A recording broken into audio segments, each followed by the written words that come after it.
Oggi parliamo del bruxismo e da tutto ciò che questo può causare e per questo argomento ho il piacere di lasciare la parola al dottor Luca Mora.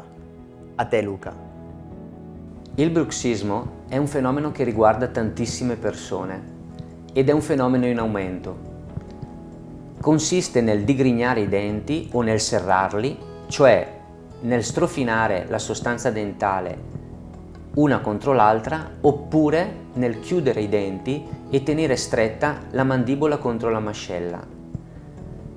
Questo è un fenomeno che non è una patologia come molti pensano, ma è una funzione predisposta dall'organismo per gestire lo stress. Quando però la funzione diventa parafunzione, cioè l'esercizio del bruxismo diventa eccessivo, allora possono sorgere dei problemi. Il primo problema che sorge riguarda l'usura dei denti, che di solito comincia nell'abradere la parte incisale dei denti frontali e il paziente si accorge che esteticamente qualche cosa sta cambiando. Quando il problema persiste e viene trascurato per molti anni, l'usura dentale si fa molto evidente anche nella parte del palato e la perdita di smalto può generare anche problemi di sensibilità alle cose calde o alle cose fredde. L'estetica cambia notevolmente e una volta che i denti frontali sono consumati, cominciano i problemi anche nei settori posteriori e vengono coinvolti soprattutto i molari e i premolari.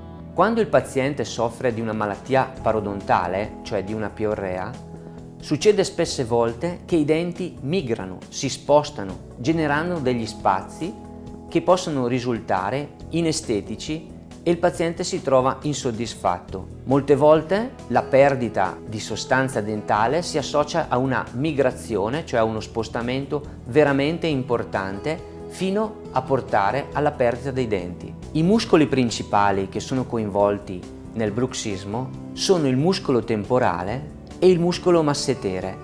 Vediamo ora insieme su una paziente dove sono questi muscoli e come si esplica il dolore. Il muscolo temporale si sviluppa in tutta questa zona fino alla parte superiore dell'orecchio. Il muscolo massetere si attacca allo zigomo e la parte inferiore si attacca alla mandibola. La paziente è venuta da noi perché la mattina quando si sveglia lamenta un forte dolore in questa zona. Questi due muscoli non sono tutti i muscoli che vengono coinvolti durante il bruxismo e la masticazione, ma sicuramente sono tra quelli che esplicano la maggiore forza. Oltre all'usura dei denti e ai muscoli, l'ultima cosa che dobbiamo guardare quando una paziente bruxa è l'articolazione temporomandibolare. È un'articolazione molto particolare e quando questa è infiammata il dolore può essere molto violento e possono insorgere fischi alle orecchie e anche dei dolori che riguardano l'apertura della bocca. Per capire se la paziente ha dei problemi anche all'articolazione facciamo adesso alcune indagini.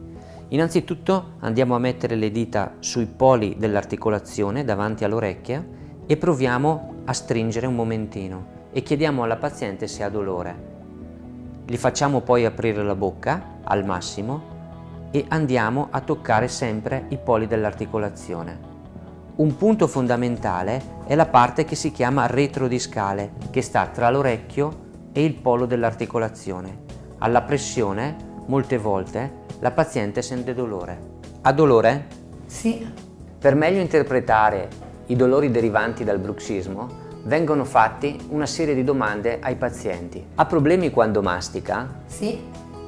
Il problema alla masticazione può essere di diversa natura. Può essere che a masticare la paziente abbia male con un cibo molto duro, o può essere che la paziente non riesca a triturare bene il cibo. Sente rumori all'articolazione quando mastica? A volte.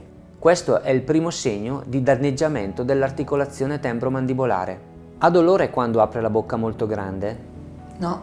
Quando i pazienti avvertono dolore in questo movimento, possono essere coinvolti sia i muscoli della masticazione sia l'articolazione ed è necessario un ulteriore approfondimento. Soffre di mal di testa? Sì. Dove? Nella parte sinistra. I muscoli della masticazione, quando sono dolenti, possono generare dei forti mal di testa. Ha qualche problema di postura? No. Se il paziente è in cura da un posturologo, è necessario approfondire con esso alcune considerazioni che possono riguardare la masticazione.